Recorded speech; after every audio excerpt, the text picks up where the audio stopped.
Steps to a high fade. It's gonna be real nice, simple steps anybody could, grasp the concept of. We're only gonna be using, let's say, the one guard, then we're gonna use the half guard, the one guard, and the half guard. So only 3 guards will be needed for this process of this fade. We might throw in a little beard tutorial or whatever, but I ain't gonna hold y'all too long. We're gonna jump straight into the video. Alright y'all, when y'all dealing with a haircut like this, the first thing that you wanna do, really with any haircut, is just make sure everything is combed out.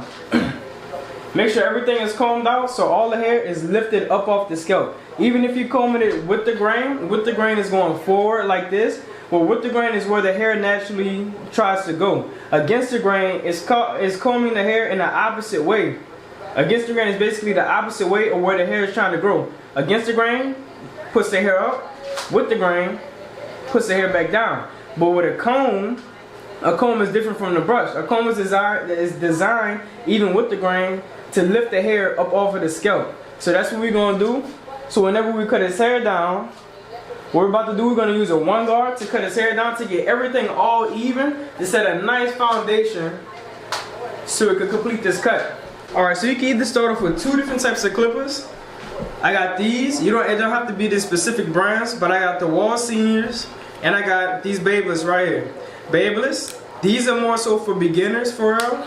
These are like very, very beginners. These will help y'all with keeping the process of not, keeping your guidelines and stuff like that a certain width and a certain length and not maintaining the fade. This right here, most hair and all the way closed, which means less hair. See how the blade gets shorter? Shorter whenever I close it, that's up. And whenever I open the blade, it leaves more. And you don't want to you can really seriously mess up somebody's waves if you go against the grain. So we're not going against the grain, and we don't want to be a crown killer. So we're going with the grain. And that's going forward or in the same direction that the hair tries to lace or goes or flow, if you want to say that. So we're gonna do this all around the head and cut it all down. And what you do after you cut it, you want to make sure you comb it again. Just to ensure that all of the hair is getting cut. See, it's still able to cut some more. Just because we combed it out, just that tad bit. Just so everything can be nice and flush and even. And we're going to do this all around the head, then we're going to share all our steps for the fading process. Alright, so to begin this thing off, for a high fade, what we're going to do, a low fade, let me just explain a drop fade. Well, a low fade, a drop fade, a mid fade, and a high fade.